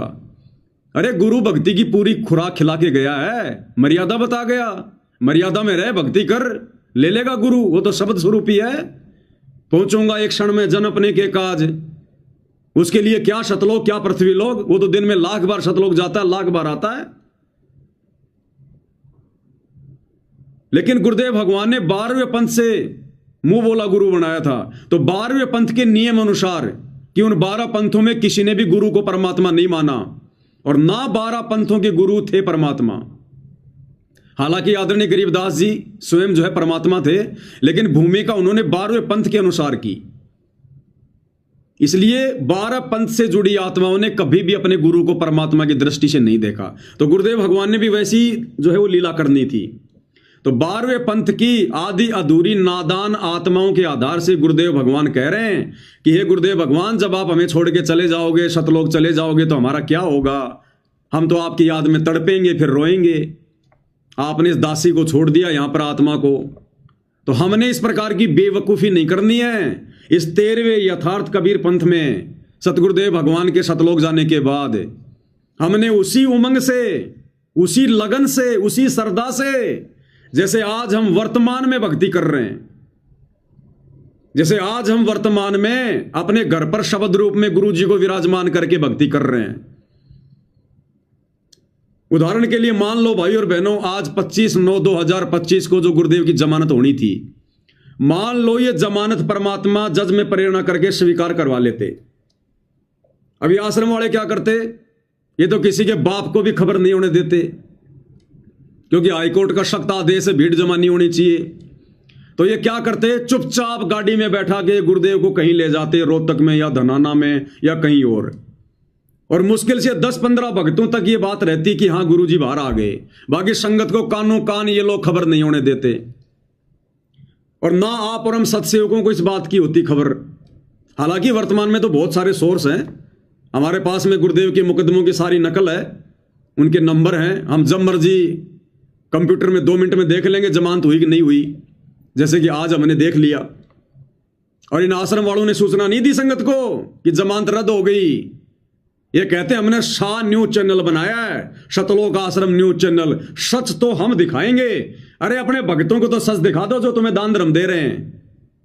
अरे आश्रम वालों एक छोटा सा वीडियो तो बना के डाल देते आज का कि गुरुजी की जमानत कैंसिल हो गई। तुम तो भक्तों को सच्चाई नहीं बता रहे, जगत को क्या खाक बताओगे? तो मान लो भाई और बहनों, यह भी कोई तरीका ना होता सच जानने का कंप्यूटर वाला, और आज अगर गुरुजी की जमानत होती तो क्या होता? ये लोग सीधा गुपचुप में गुरुजी को ले जाते और किसी को कानून खानी खबर भी नहीं होने देते। अब गुरुजी तो जेल से बाहर हैं, और हम भगत भाई बहन गुरुजी को जेल में समझकर अपने अपने घर पर भक्ति कर रहे हैं, सत्सेवक। तो ठीक इसी प्रकार आप और हम भगत भाई बहनों ने आज वर्तमान में गुरुदेव शरीर रूप में जेल में बैठे हैं, कल को जब सतलोक चले जाएंगे उस समय भी हमने इसी भाव से, इसी श्रद्धा से, ठीक इसी प्रकार गुरु को पल पल अपने घर में, अपने घट में, शब्द रूप में अपने घर पर, अपने सिंहासन पर विराजमान मानकर कि गुरु तो भैया मेरे साये की तरह मेरे साथ है, मेरे शरीर की धड़कन की तरह मेरे साथ है। जो बच्चा गऊ की नजर में यूं शाही को संत, भक्तों के पीछे फिर भगत वत्सल भगवंत। अगर गुरु मेरे से दूर हो गया तो ये आरती की थाली एक बार भी नहीं घुमाई जा सकती, एक बार भी। तो ठीक हम सत्सेवक भाई बहनों ने कल को जब परमेश्वर अपनी लीला करके यहां से जाएंगे, आप और हमारे मन में तनिक भी नहीं आना चाहिए, तनिक भी, कि गुरुजी सतलोक गए। जरा भी मन में मायूसी नहीं होनी चाहिए, कोई दुख नहीं होना चाहिए। अगर जरा भी दुख हो गया, आंखों में आंसू आ गए, एक टपका भी अगर आंसू आ गए, ये सोचकर कि गुरुजी गए, वैसे चाहे गुरुदेव की याद में रोज रो, कितना ही रो, पानी बहा दो आंखों से जितना मर्जी, जितना पानी बहेगा उतने हमारे पाप कर्मों का नाश होगा। लेकिन मन में अगर यह सोचकर कि गुरुजी सतलोक गए, हमें छोड़ गए, अब मेरा क्या होगा, अगर एक आंसू भी आंख से आ गया, उस शरीर में मोक्ष नहीं होगा। फिर मोक्ष नहीं होगा, क्योंकि हमने गुरु को फिर मानुष मान लिया, हमने गुरु को हाड़ मांस में मान लिया, हमने गुरु को शब्द रूप में नहीं माना। फिर अन्यथा वो परमात्मा तो एक चुटकी बजाते भी देरी लगे। गुरुदेव भगवान ने बताया कि मन की गति से भी तेज गति है परमात्मा की। अब मन की गति क्या है भाई और बहनों? आकाशीय बिजली से ज्यादा तेज गति है। सॉरी, ये जो बिजली जो हमारे घरों में आती है ना, इसकी गति बहुत तेज है। और गुरुदेव भगवान ने क्या बताया कि ये जो बिजली हमारे जो घरों में आती है, लाइट, इसकी जो गति है ये बहुत तेज है। इसकी गति से भी तेज गति है आकाशीय बिजली की। आकाशीय बिजली से भी तेज गति है सूर्य के प्रकाश की, और सूर्य के प्रकाश से भी तेज गति है इसकी मन की।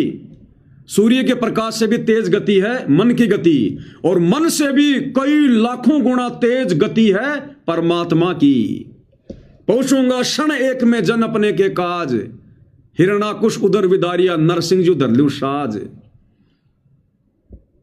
गोता मारू स्वर्ग में जा बैठूं पाताल, गरीबदास ढूंढता फिर अपने हीरे मोती लाल। ये गलती हम सत्सेवकों ने नहीं करनी है। बहुत सारी संगत तो जब गुरुदेव भगवान लीला करके यहां से जाएंगे, उस समय फैल हो लेगी रो रो के, चिंता करके। ये सारे फॉर्मूले परमात्मा पहले तुम लोगों की नजरों में निकलवा रहे हैं। और कबीर सागर के सरलार्थ में भी वीडियो बनाते समय तुम्हें अच्छे से समझा दिया गया था। साफ साफ लिख रखा गुरुदेव ने वहां पर कि गुरुदेव के जाने के बाद गुरु को मरा हुआ ना समझें, पल पल अपने साथ में समझकर और अपने तीनों समय का अपना नित्य नियम, अपना सुमरण, अपनी भक्ति करते रहें कि गुरु सदा मेरे साथ में है। घटी ही में गंगा, घटी ही में जमुना, घटी ही में जगदीश सतगुरु तारेंगे। हमारी जो ये प्राण शक्ति है ना, ये हमारा गुरु है, ये पावर है। ये पावर, ये जो धड़कन धड़क रही है ना, इस शरीर में कोई डीजल नहीं है, कोई पेट्रोल नहीं है, कोई बैटरी नहीं लगा रखी। ये परमेश्वर की शक्ति है, ये पावर है परमात्मा की। ये बिजली कोई वैज्ञानिक नहीं बना सकता। जो बिजली जो बड़ी बड़ी फैक्ट्रियों को जो है वो चला देती है, वो बिजली क्या है जो एक तार के माध्यम से आ रही है? वो बिजली परमात्मा की गुप्त शक्ति है वो। तो हमारा जो शरीर चल रहा है, हम जो बोल रहे हैं, चल रहे हैं, देख रहे हैं, तो परमात्मा हमारे अंदर समाहित है। जैसे फूल के अंदर उसकी सुगंध होती है, इस शरीर में ऐसे ही परमात्मा बैठा है। सबके हृदय रूपी गुफा में बैठा है परमात्मा। हमने उनको शरीर में नहीं देखना। देही को सतगुरु कहे, यो तो धुंधर ज्ञान, चार दाग आवे नहीं वाको सतगुरु जान। हमने सतगुरु को शब्द रूप में देखना है, तब हमारी भक्ति सफल होगी, तब हम सतलोक जाएंगे। हमें परमात्मा शब्द रूप में सतलोक लेकर जाएगा। तो हम भक्तों के अंदर कोई भी कमजोरी नहीं रहनी चाहिए किसी भी प्रकार की। दुनिया चाहे उनको मानो समझे, भगत उनको मानो समझे, हमने ये गलती नहीं करनी है। तो गुरुदेव भगवान ने जो ये वाणी बोली है, तुम्हें कहां ढूंढ के लाऊं, मैं तड़प तड़प रह जाऊं, आप गए अमर स्थान दही छोड़ तड़पती दासी। तो ये वाणी हमने नहीं बोलनी, और ना हम बोलते, इसलिए हमने नई भक्ति बोध से इस वाणी को हटा दिया। ये परमात्मा दया कर रहे हैं भाई और बहनों। परमात्मा दास को प्रेरणा दे दे के नहीं, ये 20-20 साल से 30-30 साल से ये राजनीति करने वाले, ये परम भगत है, इनके भेजे में एक शब्द भी नहीं आ रहा क्या और क्या नहीं है। ये आज भी ना आश्रमों में वही तोते की तरह बोलते हैं, तेरा रामपाल अज्ञान किया सतलोक का वासी। अपने भगवान को रोजाना सुबह शाम ये क्या बोलते हैं? अज्ञान, अज्ञानी। तो ये मालिक की विशेष दया हुई हम सत्सेवकों पर। तो हम भाई बहनों ने वाणी नहीं बोलनी, हम नहीं बोलते ये। और लास्ट की वाणी में भी हम केवल अपने गुरुदेव भगवान को महिमा देते हैं कि परमेश्वर सतगुरु रामपाल जी दाता, आपकी घनी अमोलक बातां। हम ये नहीं कहते स्वामी राम देवानंद जी दाता, आपकी घनी सतावे बातां। हमें क्या बातें सताएंगी? स्वामी राम देवानंद जी की कौन सी बात हमें सताएगी? हमने तो उनकी शकल भी नहीं देखी, हमने उनका कोई सत्संग नहीं सुना, हमने कभी उनसे बात नहीं करी। हम भक्तों को कौन सी बात उनकी सताएगी? और वो स्वामी हमारे थोड़ी हैं। अरे स्वामी राम देवानंद जी हमारे स्वामी थोड़ी हैं जो हम उनको स्वामी कहें। इसलिए हमने इस लाइन को भी हटा दिया और अपने गुरुदेव भगवान को महिमा दे दी। ये हमारी कॉमन सेंस की परीक्षा थी परमात्मा की तरफ से कि परमेश्वर सतगुरु रामपाल जी दाता आपकी घणी अमोलक बातां, अमोलक यानी जिन बातों का कोई मोल ही नहीं है, अनमोल, और थारा पवन दास अज्ञान की जो सतलोक का वासी। हम इस प्रकार से अपने गुरु को महिमा देते हैं। धर्मदास की विनती समर्थ चित दीजो हो, धर्मदास की विनती समर्थ चित दीजो हो। तो यहां पर हमने धर्मदास जी की जगह अपना अपना नाम लेना है सबने। माता बहनों ने अपना नाम, भगत भाइयों ने अपना नाम। पवन दास की विनती समर्थ चित दीजो हो, ये आना जाना निवार के अपना कर लीजो हो। ये आना जाना निवार के अपना कर लीजियो। हम विनती कर रहे हैं रोज, और परमात्मा क्या कहते हैं? राम नाम रटते रहो जब तक घट में प्राण, और कभू तो दीन दयाल के भिनक पड़ेगी कान। कि तुम विनती करते रहो, प्रार्थना करते रहो, महिमा करते रहो, कभी न कभी तो तेरे सतगुरु के कान में तेरी बात पड़ेगी, और जिस दिन ये बात पड़ गई उसी दिन तेरा उद्धार, तेरा कल्याण है। हालांकि सतगुरु तो रोज ही सुन रहे हैं, उनके कानों में तो रोज ही पड़ रही है, लेकिन जिस दिन परमात्मा हमारे को अंदर से देख लेगा कि अब ये आत्मा से, हृदय से, इस काल के कष्टों से दुखी होकर, परेशान होकर, इस नकली 21 ब्रह्मांड को खोकापुर समझकर हृदय से प्रार्थना कर रहा मोक्ष के लिए, ये नहीं रहना चाहता इस गंदे लोक में, जिस दिन वो प्रार्थना परमात्मा सुनेगा हमारे हृदय से निकली हुई, कहते हैं उसी दिन परमात्मा पार कर देगा यहां से। उसी दिन तुम कर दो पल में पार हो जा रजा थारी। तो वो प्रार्थना भी भाइयों और बहनों इसी प्रकार से निकलेगी जब हम रोजाना अपने गुरुदेव भगवान से विनती करेंगे, प्रार्थना करेंगे। एक दिन की प्रार्थना में नहीं बनती वो तड़प, वो कशक है। तो परमात्मा हमसे अभ्यास करवा रहे हैं। तो भाई और बहनों, पूज्य गुरुदेव भगवान की बहुत बड़ी मेहर, बहुत बड़ी रजा हम सभी सत्सेवक भाई बहनों पर। हमने किसी भी हाल में अपने विश्वास को नहीं तोड़ना है, डगमग नहीं होने देना है। और आज हमारे विश्वास की जीत हुई है, हमारे विश्वास की, क्योंकि गुरुदेव भगवान को, अंतर्यामी को अच्छे से पता था कि जिन आत्माओं को मैंने तैयार किया है शतलोक से, शतलोक के लिए, सतयुग से लेकर वर्तमान समय तक, जो मेरे हीरे मोतीलाल है, मेरी विशेष आत्मा है, मेरे सत्सेवक बच्चे हैं, अंतर्यामी ने देख लिया कि उन्होंने ज्ञान आधार से अपना निर्णय पहले कर लिया है कि अगर गुरुदेव इन आश्रमों में आएंगे, इन आश्रम वालों के इसी प्रकार के विचारों के रहते सहते, तो वो सत्सेवक बच्चे इन आश्रमों में नहीं आने वाले। तो गुरुदेव भगवान ने निर्णय ले लिया, फिर क्या करूंगा उन आश्रमों में जाके, राजनीति क्यों जो है उन सेंटरों पर जाकर, जहां मेरी आत्माएं नहीं आएगी, इनके बीच में जाके क्या करूंगा? इनसे तो मैं जेल में दुखी हूं, ये तो जेल में भी सुख का सांस नहीं लेने दे रहे, यहां भी रोज लड़ाई झगड़े की शिकायतें, प्रार्थनाएं। तो गुरुदेव भगवान ने यदि जमानत कैंसिल करवाई है अपने सत्सेवक बच्चों को और ज्यादा भक्ति में आगे बढ़ता हुआ देखने के लिए, दृढ़ करने के लिए, और इन आश्रम वालों को एक मौका देने के लिए कि नालायकों सुधर जाओ, नहीं तो खून के आंसू रोगे फिर आने वाले समय में। तो भाई और बहनों, पूज्य गुरुदेव भगवान के आशीर्वाद से आज की सतगुरु महिमा में केवल इतना ही। परमात्मा हम सबका मार्गदर्शन करें, हमें सद्बुद्धि दें, गुरुदेव भगवान हमें आशीर्वाद दें, इसी प्रकार भक्ति मार्ग पर आगे बढ़ने के लिए प्रेरित करते रहें। तो आज यही अपने शब्दों को विराम देते हैं। बंदी छोड़ सतगुरु रामपाल जी परमेश्वर जी की जय हो।